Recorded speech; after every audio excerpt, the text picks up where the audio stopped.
সুপ্রভাত, শুভ সকাল। আজকে আমরা পড়াবো সমুদ্র তরঙ্গের প্রক্রিয়াসমূহ ও সংশ্লিষ্ট ভূমিরূপ সমূহ সম্বন্ধে। আমরা এর আগে বহির্জাত প্রক্রিয়া সম্বন্ধে পড়েছিলাম। বহির্জাত প্রক্রিয়ার ফলে সৃষ্ট যে সকল ভূমিরূপগুলো অন্যতম, তার মধ্যে সমুদ্র তরঙ্গ প্রধানত গুরুত্বপূর্ণ ভূমিকা গ্রহণ করে। সামুদ্রিক প্রক্রিয়াসমূহ ও সংশ্লিষ্ট ভূমিরূপ অধ্যায়টি পড়তে গেলে আমাদের যে জিনিসগুলো সম্বন্ধে জানতে হবে: সমুদ্র তরঙ্গ কাকে বলে, সমুদ্র স্রোত কাকে বলে,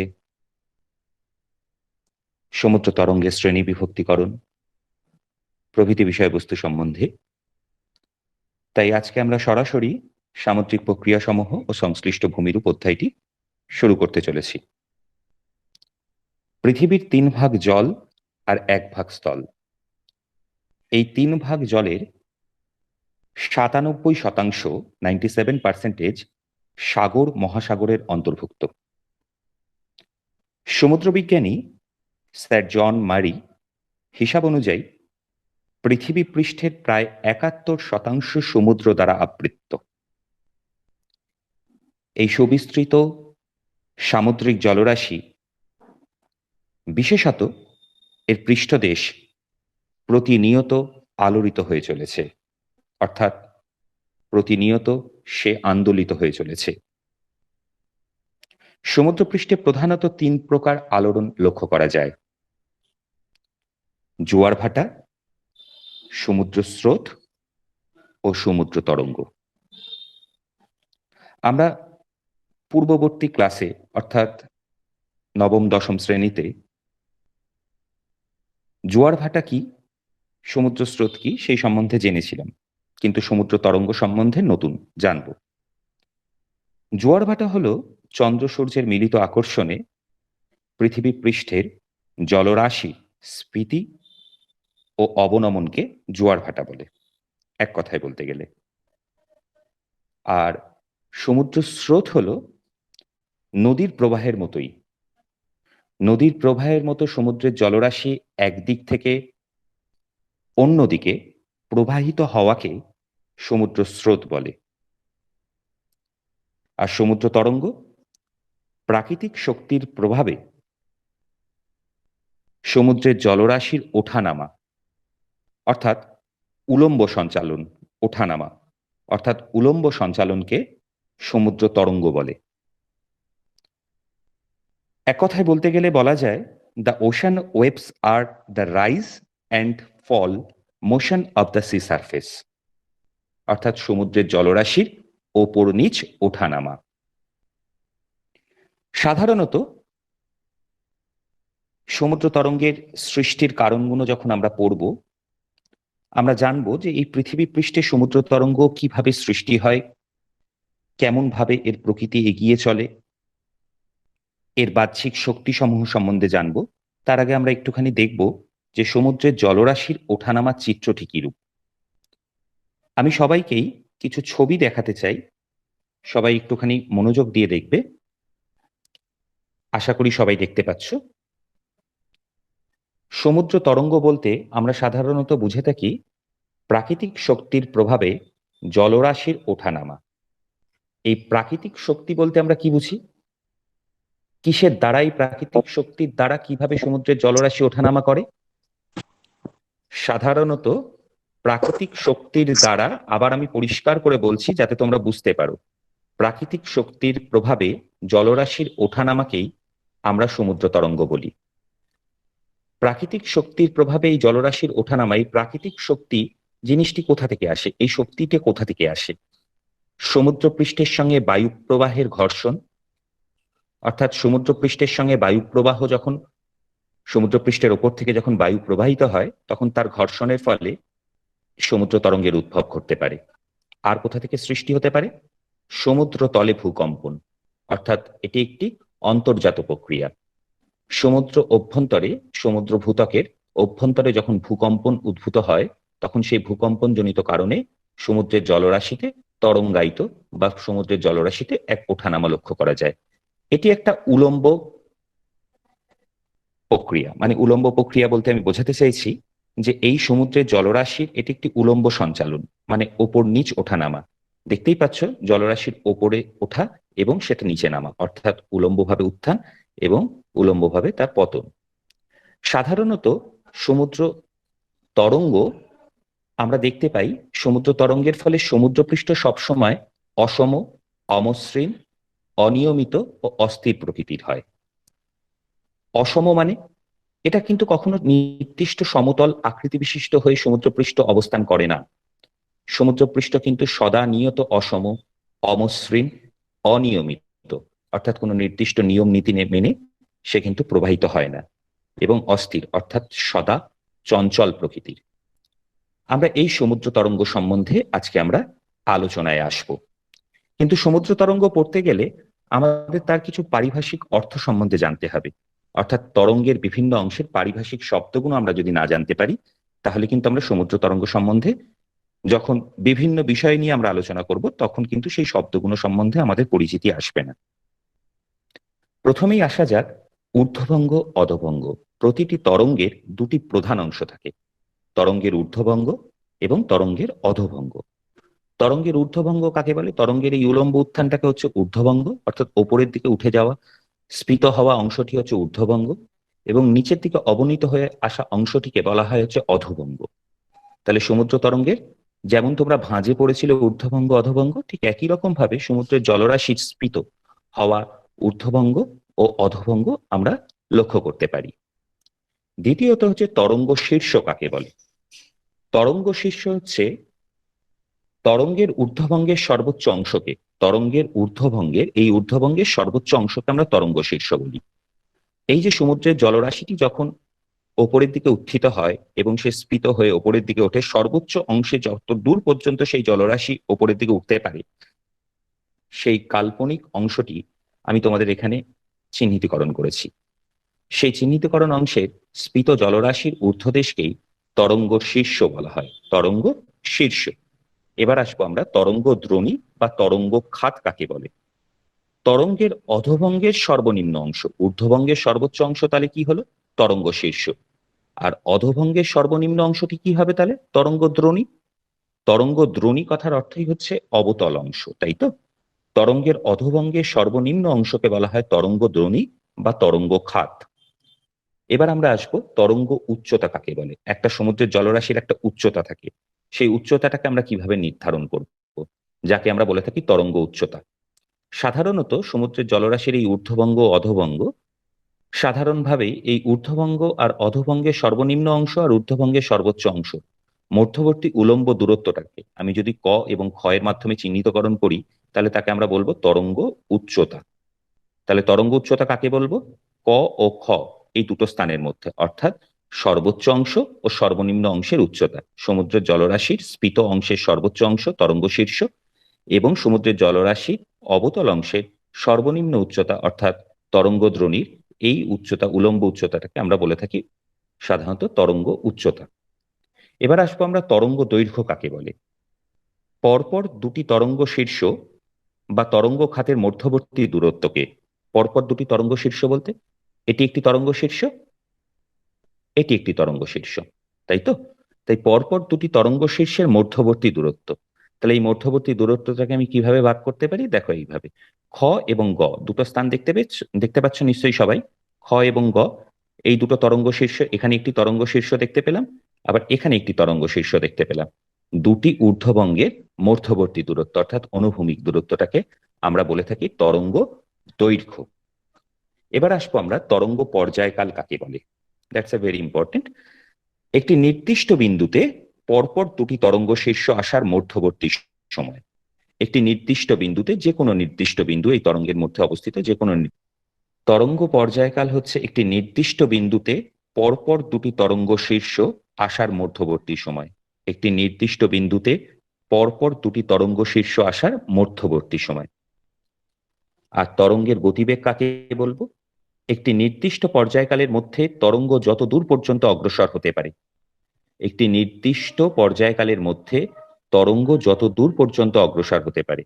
অর্থাৎ দেখা যাক, আমরা এখানে আবার একটি তরঙ্গ ছবি আঁকবার চেষ্টা করেছি। এখানে এ এবং এখানে বি দুটো তরঙ্গ শীর্ষকে আমরা চিহ্নিতকরণ করেছি। সাধারণত এই এ বিন্দুতে একবার তরঙ্গ আসবার পর দ্বিতীয়বার তরঙ্গ আসতে যেটুকু সময় নেয় সেই সময়টাই হলো তরঙ্গের পর্যায়কাল। আর তরঙ্গের গতিবেগ হলো একটি পর্যায়কালের মধ্যে তরঙ্গ যত দূর পর্যন্ত অগ্রসর হতে পারে। লক্ষ্য করা গেল তরঙ্গের পর্যায়কাল হয়তো দেখা গেল একটি নির্দিষ্ট বিন্দুতে একটি তরঙ্গ আসবার পর দ্বিতীয় তরঙ্গ আসতে সময় লাগলো 10 সেকেন্ড। আর সেই 10 সেকেন্ডের মধ্যে ওই তরঙ্গটি কত দূর পর্যন্ত অগ্রসর হতে পারলো, কত দূর পর্যন্ত অনুভূমিকভাবে সে অগ্রসর হতে পারলো, সেটা হচ্ছে তরঙ্গের গতিবেগ। মনে করা হলো যে তরঙ্গের পর্যায়কাল যদি 10 সেকেন্ড হয় আর সেই 10 সেকেন্ডের মধ্যে যদি তরঙ্গটি 50 মিটার দূরত্ব অতিক্রম করে, তাহলে এই 50 মিটার দূরত্বটা হলো তরঙ্গের গতিবেগ আর 10 সেকেন্ডটা হলো তরঙ্গের পর্যায়কাল। আশা করি এটুকু অংশ সম্বন্ধে তোমাদের ধারণা পরিষ্কার হয়েছে। আমরা আসবো সমুদ্র তরঙ্গের সৃষ্টির কারণে।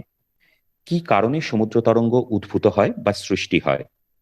সাধারণত সমুদ্র তরঙ্গের সৃষ্টি মূলত প্রাকৃতিক কারণেই অধিকাংশেই আমরা লক্ষ্য করতে পারি, যদিও অপ্রাকৃতিক কারণ সমূহ আছে সমুদ্র তরঙ্গের সৃষ্টিতে। সমুদ্র তরঙ্গের সৃষ্টির কারণগুলিকে আমরা দুটি ভাগে ভাগ করি, একটি প্রাকৃতিক কারণ, একটি কৃত্রিম কারণ। সাধারণত প্রাকৃতিক কারণগুলোর মধ্যে আমরা লক্ষ্য করতে পারি যে সমুদ্রপৃষ্ঠের সঙ্গে বায়ু প্রবাহের ঘর্ষণ। সাধারণত আমরা জানি যে পৃথিবী পৃষ্ঠের সঙ্গে চাদরের মতো আবরণ আকারে বায়ুমণ্ডল বিস্তৃত হয়ে আছে, অর্থাৎ তাকে বেষ্টন করে রেখেছে পৃথিবী। এবং এই পৃথিবীর বায়ুমণ্ডল আমরা জানি উচ্চচাপ অঞ্চল থেকে বায়ু নিম্নচাপ অঞ্চলের দিকে সর্বদা ধাবিত হয়। বায়ু প্রবাহিত হওয়ার জন্য সমুদ্রপৃষ্ঠের ওপরের স্থানে অর্থাৎ সমুদ্রের জলরাশির সঙ্গে তার সংঘর্ষ হয়। সেই সংঘর্ষের প্রভাবে সমুদ্র তরঙ্গের উদ্ভব বা উৎপত্তি ঘটে। আর এটা হলো সম্পূর্ণ বহির্জাত প্রক্রিয়ার ফলে সৃষ্ট একটি কারণ। আর অন্তর্জাত প্রক্রিয়ার ফলে সৃষ্ট একটি কারণ কি? সাধারণত আমরা জানি যে সমুদ্র তপ অর্থাৎ শিয়াল যেমন ভূতকীয় অংশ, সীমা হচ্ছে মহাসাগরীয় ভূতকীয় অংশ, ঠিক মহাসাগরীয় ভূতকীয় অংশের নিম্নবর্তী অংশে অ্যাস্থেনোস্ফিয়ার স্তরে পরিচালন তাপস্রোতের কারণের জন্য সবসময় সেখানে কিন্তু ভূত্বক আন্দোলিত হয়ে চলেছে। অর্থাৎ সেই আন্দোলিত ভূত্বক কিন্তু তার মুক্তি ঘটে, শক্তির মুক্তি ঘটে সমুদ্র জলরাশির মধ্যে। অর্থাৎ ভূকম্পনের যখন উদ্ভব ঘটে বা ভূমিকম্পের যখন বিকাশ ঘটে, সেই ভূমিকম্পের বিকাশজনিত কারণে কিন্তু সমুদ্র তরঙ্গের উদ্ভব বা উৎপত্তি লক্ষ্য করা যায়। এই দুটো গেল হচ্ছে প্রাকৃতিক কারণ। কৃত্রিম কারণগুলোর মধ্যে উল্লেখযোগ্য কারণগুলি হলো সাধারণত নৌ চলাচল, অর্থাৎ মানবিক প্রক্রিয়া। এটা অবশ্যই কৃত্রিম কারণ, সবটাই মানবিক প্রক্রিয়া। নৌ চলাচল এবং পারমাণবিক বিস্ফোরণ। যদি সমুদ্রের অভ্যন্তরে এখন পৃথিবীর অধিকাংশ শক্তিশালী রাষ্ট্রগুলো তারা তাদের পরমাণু শক্তির অর্থাৎ শক্তির আস্ফালন দেখায় হচ্ছে সমুদ্রের অভ্যন্তরেই। সেখানে যখন প্রবল শক্তি সম্পন্ন পরমাণু বোমার বিস্ফোরণ ঘটে, স্বাভাবিকভাবেই সেই শক্তির ফলেও কিন্তু সমুদ্র তরঙ্গের উদ্ভব বা উৎপত্তি ঘটতে পারে। এছাড়া মহাজাগতিক বস্তুর পতনের ফলেও কিন্তু সমুদ্র তরঙ্গের উদ্ভব হতে পারে। আমরা আসবো সমুদ্র তরঙ্গের শ্রেণী বিভাগ সম্বন্ধে, অর্থাৎ এই সমুদ্র তরঙ্গকে আমরা কতগুলো ভাগে বিভক্তিকরণ করি। তার আগে একটা ছক দেখে নেওয়া যাক, যে চার্টটা দেখলে আমরা বুঝতে পারবো যে সমুদ্র তরঙ্গ কিভাবে কার্যকরী হচ্ছে। দেখতে পাচ্ছ প্রত্যেকে? দেখো, সমুদ্র তরঙ্গের শ্রেণী বিভক্তিকরণ। সাধারণত সমুদ্র তরঙ্গকে আমরা তিনটি ভাগে ভাগ করি, একটি অভিমুখ অনুসারে, একটি কার্য অনুসারে, একটি গঠন ও প্রকৃতি অনুসারে। অভিমুখ অনুসারে সমুদ্র তরঙ্গকে আমরা আবার দুটি ভাগে ভাগ করি, একটি অভিমুখ অনুসারে, একটি কার্য অনুসারে এবং একটি গঠন ও প্রকৃতি অনুসারে। অভিমুখ অনুসারে সমুদ্র তরঙ্গকে আমরা দুটি ভাগে ভাগ করি, একটা সম্মুখ তরঙ্গ বা সোয়াশ, একটা হচ্ছে পশ্চাৎগামী তরঙ্গ বা ব্যাকওয়াশ। কার্য অনুসারে সমুদ্র তরঙ্গকে আমরা দুটি ভাগে ভাগ করি, একটি হলো বিনাশকারী তরঙ্গ, একটি হলো গঠনকারী তরঙ্গ। আর গঠন ও প্রকৃতি অনুসারে সমুদ্র তরঙ্গকেও আমরা দুটি ভাগে ভাগ করি, একটি অনুপ্রস্থ তরঙ্গ, একটি হলো অনুদৈর্ঘ্য তরঙ্গ। আমরা এই প্রত্যেকটি তরঙ্গ সম্বন্ধে বিস্তারিতভাবে জানব, অর্থাৎ সম্মুখ তরঙ্গ বা সুয়াস, পশ্চাৎগামী তরঙ্গ বা ব্যাকওয়াশ, বিনাশকারী তরঙ্গ, গঠনকারী তরঙ্গ, অনুপ্রস্থ তরঙ্গ এবং অনুদৈর্ঘ্য তরঙ্গ। তার কারণ এই তরঙ্গগুলো সমুদ্রের অভ্যন্তরে প্রতিনিয়ত বিভিন্ন কার্যকরী ভূমিরূপ গঠনে গুরুত্বপূর্ণ ভূমিকা গ্রহণ করে। অর্থাৎ সম্মুখ তরঙ্গ, পশ্চাৎগামী তরঙ্গ, বিনাশকারী তরঙ্গ, গঠনকারী তরঙ্গ, অনুপ্রস্থ তরঙ্গ, অনুদৈর্ঘ্য তরঙ্গ প্রভৃতি। আমরা আসব প্রথমেই সুয়াস, অর্থাৎ সমুদ্র তরঙ্গের অভিমুখ অনুসারে তার শ্রেণী বিভক্তিকরণ। অভিমুখ অনুসারে আমরা দুটি ভাগে ভাগ করেছি, একটি সুয়াস, একটি ব্যাকওয়াশ, অর্থাৎ সম্মুখ তরঙ্গ ও পশ্চাৎগামী তরঙ্গ। সম্মুখ তরঙ্গ কাকে বলে বা সুয়াস? তরঙ্গ সমুদ্র থেকে এসে গভীর উপকূল পেরিয়ে যখন সৈকতের ওপর আছড়ে পড়ে তখন তাকে আমরা সম্মুখ তরঙ্গ বলি। অর্থাৎ এই সমুদ্রের জলরাশি যখন এসে উপকূলের ওপর আছড়ে পড়ে তখন তাকে আমরা কি বলি? সুয়াস।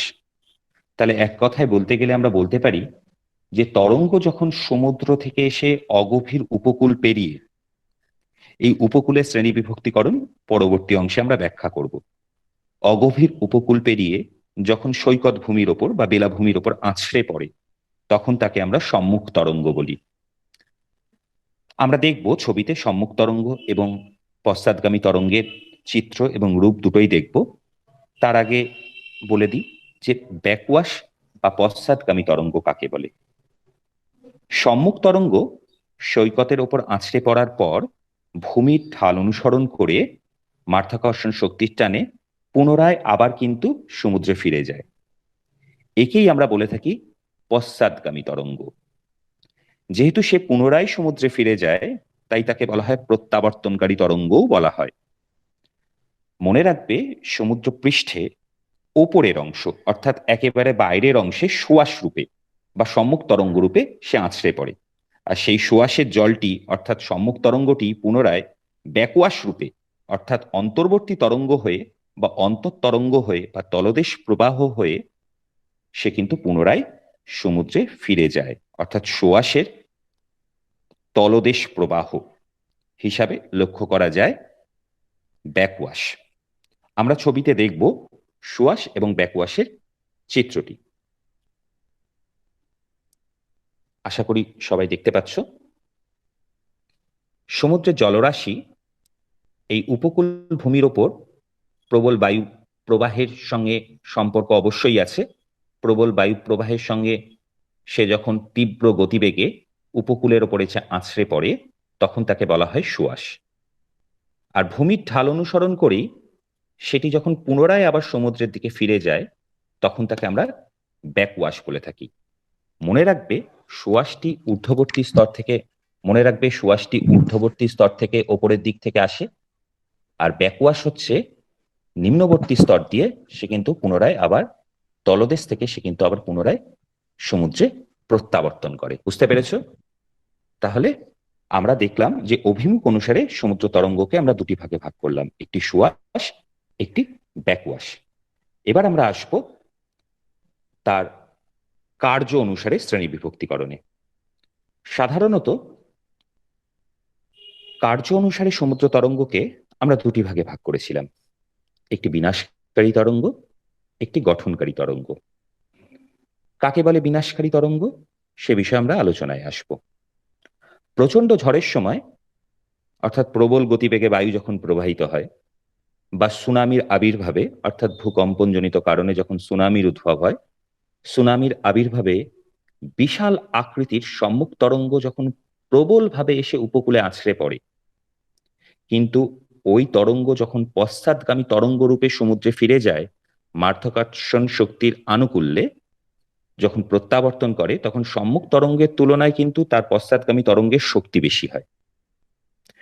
সম্মুখ তরঙ্গের তুলনায় যদি পশ্চাৎগামী তরঙ্গের শক্তি বেশি হয়, আমরা ছবিতে দেখাবো যখন, তখন আরো বিষয়টা তোমাদের কাছে পরিষ্কার হবে, তখনই কিন্তু তার বিনাশকারী দক্ষতা বৃদ্ধি পায়। কেন? তার কারণ হচ্ছে সম্মুখ তরঙ্গ রূপে সে যখন প্রবল গতিবেগে সমুদ্রের উপকূল ভাগে আছড়ে পড়ছে তখন সেই ঝটিকা তরঙ্গ বা ঝড় বৃষ্টির প্রভাবে যে তরঙ্গের উদ্ভব হয় তাকে আমরা ঝটিকা তরঙ্গ বলি। অর্থাৎ প্রবল গতিবেগ সম্পন্ন বায়ু প্রবাহের প্রভাবে যখন উপকূলের ওপর সেই সুয়াস যখন আছড়ে পড়ছে তখন উপকূলের কোমল দুর্বল শিলাসমূহ ক্ষয় লক্ষ্য করা যায়। সেই ক্ষয়িত পদার্থ যখন ভূমির ভাগের ঢাল এবং মাধ্যাকর্ষণ শক্তির অনুকূলে প্রবল গতিবেগে পশ্চাৎ অপসরণ রূপে বা পশ্চাৎ অপসরণ বলাটা ভুল হচ্ছে, মানে পশ্চাৎগামী তরঙ্গ রূপে যখন পুনরায় সমুদ্রে ফিরে যাচ্ছে তীব্র গতিবেগে, সে চেয়ে অধিক শক্তিশালী হয়, তখন সে কিন্তু ঝেঁটিয়ে নিয়ে চলে যাচ্ছে। কি ঝেঁটিয়ে নিয়ে চলে যাচ্ছে? অর্থাৎ ক্ষয়ীভূত সমস্ত পদার্থ সমূহ। তাহলে উপকূলে ক্ষয়ীভূত চূর্ণ বিচূর্ণ পদার্থ সমূহ গভীর সমুদ্রে বিলীন হয়ে যায়। তাই একে আমরা বিনাশকারী তরঙ্গ বলি, যেহেতু সে সমুদ্রের উপকূল ভাগকে বিনিষ্ট করে। আর গঠনকারী তরঙ্গ কাকে বলে?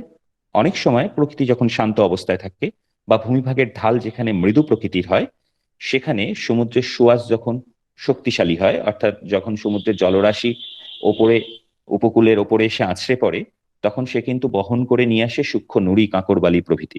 কিন্তু উপকূল ভাগ মৃদু প্রকৃতির হওয়ার জন্য পশ্চাৎগামী তরঙ্গ সেখানে অধিক শক্তিশালী হয় না। এই অধিক শক্তিশালী না হওয়ার জন্য বাহিত সূক্ষ্ম নুড়ি কাঁকড় বালি প্রভৃতি উপকূল ভাগে কিন্তু সঞ্চিত হয়ে যায় এবং অবনত স্থানসমূহে জমা হয়ে উপকূল ভাগের বিস্তৃতি ঘটায়।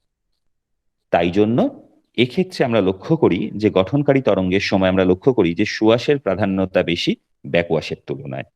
সেই সমস্ত ক্ষেত্রে এবং ভূমিরূপের ঢাল যেখানে মৃদু থাকে সেই সমস্ত ক্ষেত্রে গঠনকারী তরঙ্গের সৃষ্টি হয়। আমরা ছবিতে দেখব, সবাই একটু ছবির দিকে লক্ষ্য করবে। আশা করি দেখতে পাচ্ছ।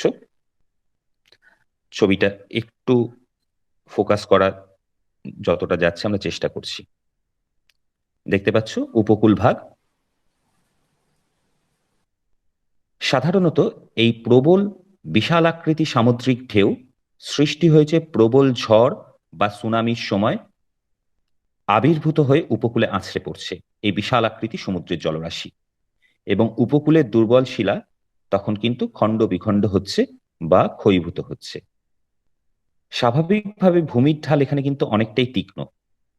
ভূমির ঢাল যেহেতু তীক্ষ্ণ, তাই কিন্তু সমুদ্রের জলরাশি যে জলরাশি আছড়ে পড়েছিল বিশালাকৃতি ঢেউ উপকূলের ওপর, সে তীব্র গতিবেগে কিন্তু পুনরায় সমুদ্রের দিকে ফিরে যেতে চাইছে, অর্থাৎ পশ্চাৎগামী তরঙ্গরূপে সে কিন্তু পুনরায় সমুদ্রের দিকে ফিরে যাচ্ছে।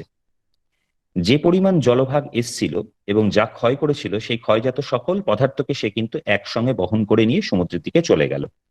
পশ্চাৎগামী তরঙ্গে সাধারণত আমরা লক্ষ্য করতে পারি যখন তার প্রাধান্যতা বৃদ্ধি পায়, পশ্চাৎগামী তরঙ্গ যখন প্রবল গতিবেগে মাধ্যাকর্ষণ শক্তির টানে ও ভূমির ঢাল অনুসরণ করে সমুদ্রে প্রত্যাবর্তন করে, তখন অধিক শক্তি নিয়ে সে কিন্তু প্রত্যাবর্তন করে।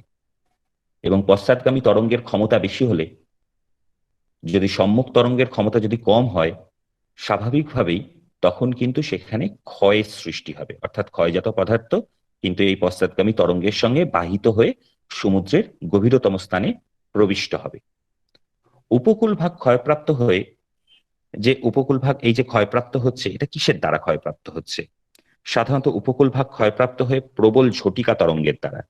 ঝটিকা তরঙ্গ কিসের জন্য সৃষ্টি হয়? প্রবল ঝড় বৃষ্টি বায়ু প্রবাহের তীব্রতা যখন বৃদ্ধি পায় তখন এই ঝটিকা তরঙ্গের সৃষ্টি হয়, এবং এই ক্ষয়জাত পদার্থ পশ্চাৎগামী তরঙ্গ দ্বারা সমুদ্রে অপসারিত হয়। আমরা আসবো গঠনকারী তরঙ্গ রূপে। গঠনকারী তরঙ্গ কাকে বলে? একটু আগে আমি তোমাদের ব্যাখ্যায় বলেছিলাম যে যখন সম্মুখ তরঙ্গের শক্তি বা প্রাধান্যতা বেশি থাকবে তখনই কিন্তু গঠনকারী তরঙ্গের উদ্ভব ঘটে, এবং এক্ষেত্রে ছোট তরঙ্গের উদ্ভব হয়। অর্থাৎ প্রকৃতি অত বেশি উত্তাল থাকবে না, অর্থাৎ বায়ুর গতিবেগ প্রবল হবে না। বায়ুর গতিবেগ যখন মৃদুমন্দ থাকবে তখন ছোট তরঙ্গের উদ্ভব হয়। এই ছোট তরঙ্গগুলি তখন সম্মুখ তরঙ্গ রূপে উপকূলের উপর আছড়ে পড়ে, এবং এই সম্মুখ তরঙ্গের সঙ্গে কিন্তু প্রত্যেকটা এক্ষেত্রেও হয়েছে এক্ষেত্রেও হবে, প্রবল পরিমাণ কিন্তু সমুদ্র থেকে সূক্ষ্ম নুড়ি কাঁকড় বালি প্রভৃতি যেগুলো দ্রবীভূত অবস্থায় আছে সমুদ্রের জলভাগের সঙ্গে বা ভাসমান অবস্থায় রয়েছে, সেগুলোকে সব একসঙ্গে সে কিন্তু নিয়ে আসছে উপকূল ভাগে। এবং উপকূল ভাগে নিয়ে এসে যদি উপকূল ভাগের তীক্ষ্ণতা কম হয়, ঢালের যদি মাত্রা যদি কম হয়, যদি ঢাল যদি মৃদু প্রকৃতির হয়, দেখো এক্ষেত্রে ভূমির ঢাল যতটা তীক্ষ্ণ ছিল এক্ষেত্রে ভূমির ঢাল কিন্তু ততটা তীক্ষ্ণ নয়, ভূমির ঢাল অনেকটাই মৃদু। তাই পশ্চাৎগামী তরঙ্গের গতিবেগ কিন্তু এখানে অনেকটাই কম। তাই বাহিত নুড়ি কাঁকড় বালি প্রভৃতি উপকূল ভাগে সঞ্চিত হয়েছে অবনত স্থান সমূহে, এবং এই অবনত স্থান সমূহে সঞ্চিত হয়ে উপকূলের আকার আকৃতি ক্রমশ এবং ভূমির ঢাল ক্রমশ আরো মৃদু থেকে মৃদুতর হয়ে যাচ্ছে। সম্মুখ তরঙ্গ অধিক শক্তিশালী হয় এক্ষেত্রে, পশ্চাৎগামী তরঙ্গ কম শক্তিশালী হয়। উপকূলে ভূমির ঢাল মৃদু হওয়ায় পশ্চাৎগামী তরঙ্গ তার শক্তি হারায়। সম্মুখ তরঙ্গ দ্বারা বাহিত সূক্ষ্ম পদার্থ সমূহ উপকূলে সঞ্চিত হয়ে এই গঠনকারী তরঙ্গের উদ্ভব বা বিকাশ ঘটায়। আশা করি তোমরা বিষয়টা সম্বন্ধে বুঝতে পেরেছ। আমরা এবার আসব তৃতীয়, অর্থাৎ গঠন ও প্রকৃতি অনুসারে সমুদ্র তরঙ্গের শ্রেণী বিভক্তিকরণে। সাধারণত গঠন ও প্রকৃতি অনুসারে সমুদ্র তরঙ্গকে আমরা দুটি ভাগে ভাগ করি, একটা অনুপ্রস্থ তরঙ্গ, একটি অনুদৈর্ঘ্য তরঙ্গ। আমরা ব্যাখ্যায় আসবো অনুপ্রস্থ তরঙ্গ ও অনুদৈর্ঘ্য তরঙ্গ কাকে বলে, কিন্তু তার আগে আমাদের একটু জেনে নেওয়া উচিত কয়েকটা বিষয় সম্বন্ধে। আমার একটু মিস হয়ে গেছে বলবার সময়। যেমন আমরা যখন বিনাশকারী তরঙ্গ এবং গঠনকারী তরঙ্গ সম্বন্ধে ব্যাখ্যা করছিলাম, তখন আমরা কয়েকটা জায়গায় একটু বলে দেওয়া উচিত ছিল, যেমন উর্মি ভঙ্গ কি, বিশেষ কিছু জায়গা আছে যে জায়গাগুলো জেনে নেওয়া উচিত। উর্মি কথার অর্থ হচ্ছে ঢেউ, আর ভঙ্গ কথার অর্থ হচ্ছে ভাঙা। অর্থাৎ সমুদ্রের জলরাশির যেখানে যে উচ্চতায় গিয়ে ভেঙে যায়, ঢেউটা যে উচ্চতায় গিয়ে ভাঙে, তাকেই আমরা বলে থাকি উর্মি ভঙ্গ। তাহলে এক কথায় বলতে গেলে বলা যায় উর্মি শব্দের অর্থ ঢেউ বা তরঙ্গ। গভীর সমুদ্র থেকে উপকূলের দিকে ছুটে আসা সমুদ্র তরঙ্গগুলির তরঙ্গ দৈর্ঘ্য ক্রমশ হ্রাস পায়, কিন্তু একই সঙ্গে উচ্চতাও বৃদ্ধি পেতে থাকে। কেন উচ্চতা বৃদ্ধি পাবে? তার কারণ গভীর সমুদ্র থেকে যে জলরাশিটা আসছে, সেই জলরাশি যত উপকূলের দিকে আসবে তত তার গভীরতা হ্রাস পাবে। আর গভীরতা হ্রাস পেলে কি হবে? তলদেশীয় উপকূলের সঙ্গে সে ধাক্কা খেয়ে ওপরের দিকে উঠবে, লাফিয়ে ওপরের দিকে উঠবে সেই জলরাশি। স্বাভাবিকভাবেই সমুদ্রের জলরাশি যতটা উচ্চতা পর্যন্ত উঠতে পারবে এবং যে উচ্চতায় উঠবার পর সমুদ্রের ঢেউটি ভেঙে যাবে, তাকেই আমরা বলে থাকি উর্মি ভঙ্গ। সাধারণত তিনটি পর্যায়ে আমরা এই উর্মি ভঙ্গ বা সামুদ্রিক এই সুয়াসটি সৃষ্টি হতে দেখি, মানে সমুদ্রের ঢেউটা সৃষ্টি হতে দেখি। এই তিনটি পর্যায়ে কি? প্রথম পর্যায়ে আমরা লক্ষ্য করি যে উচ্চতা বাড়তে বাড়তে তরঙ্গের আকারে অবয়বটি কুণ্ডলী হয়ে আকশির মতো, আকশি মানে ঠিক এরকম হুকের মতো দেখতে হয়, আকশির মতো আকৃতি নিয়ে সে কিন্তু এগিয়ে আসছে। এই এই পর্যায়টিকে আমরা বলে থাকি হচ্ছে প্লাঞ্জ। পয়লয় আকার ইয় জয়, প্লাঞ্জ, PLUNGE, প্লাঞ্জ। সাধারণত উর্মি ভঙ্গে যে রেখা বরাবর এই সর্বোচ্চ রেখা বরাবর আমরা যেখানে উর্মি ভঙ্গ হতে দেখি, সেই আকশির মতো বিন্দুটি, সেটাকেই আমরা বলে থাকি কিন্তু প্লাঞ্জ রেখা। অর্থাৎ এক কথায় বলতে গেলে বলা যায় যে উর্মিভঙ্গ বিন্দুগুলিকে, কাল্পনিক বিন্দুগুলিকে যদি একটি রেখার দ্বারা যুক্ত করা হয়, সেই রেখাকেও আমরা কিন্তু প্লাঞ্জ রেখা বলতে পারি। দ্বিতীয় পর্যায়ে আমরা লক্ষ্য করতে পারি উর্মিভঙ্গের পর তরঙ্গের জলরাশি সৈকতের ওপর আছড়ে পড়ে সোয়াশ রূপে বা সম্মুখ তরঙ্গ রূপে। আছড়ে পড়বার পর ভূমির ঢাল অনুসরণ করে মাধ্যাকর্ষণ শক্তির টানে সেই জলরাশি তৃতীয় পর্যায়ে ব্যাকুয়াশ রূপে আবার কিন্তু সমুদ্রে ফিরে যায়। এটা হলো সমুদ্র তরঙ্গের সামগ্রিক ভূমিরূপের চিত্র। সাধারণত আমাদের আলোচনার বিষয়বস্তু সমুদ্র তরঙ্গ, তাই সমুদ্র তরঙ্গের গঠন ও প্রকৃতি অনুসারে আমরা তার বিভক্তিকরণটি বলা বাকি আছে। গঠন ও প্রকৃতি অনুসারে সমুদ্র তরঙ্গকে আমরা দুটি ভাগে ভাগ করি, একটি হচ্ছে অনুপ্রস্থ তরঙ্গ, একটি হচ্ছে অনুদৈর্ঘ্য তরঙ্গ। অনুপ্রস্থ তরঙ্গ কাকে বলে? উন্মুক্ত সমুদ্রের ওপর দিয়ে প্রবাহিত বায়ুর সঙ্গে ঘর্ষণে সমুদ্রপৃষ্ঠের জলরাশিতে গতি সঞ্চারিত হয়। আর এখানে জেনে রাখা উচিত, এই যে উন্মুক্ত সমুদ্রের ওপর থেকে প্রবাহিত বায়ুর এই যে গতিবেগ, এটাকেই কিন্তু ভূগোলের পরিভাষায় বা সমুদ্র বিজ্ঞানের পরিভাষায় আমরা বলে থাকি ফেচ। এই দূরত্বটাকে ফেচ। ফেচ কাকে বলে? ফেচ হচ্ছে উন্মুক্ত সমুদ্রের ওপর থেকে বায়ুরাশি যতটা পথ অতিক্রম করতে পারে তাকেই বলা হয় ফেচ। উন্মুক্ত সমুদ্রের ওপর থেকে প্রবাহিত বায়ুর সঙ্গে সংঘর্ষে বা ঘর্ষণে সমুদ্রপৃষ্ঠের জলরাশিতে গতি সঞ্চারিত হয় এবং এর ফলে জলকণা সমূহ বৃত্তাকারে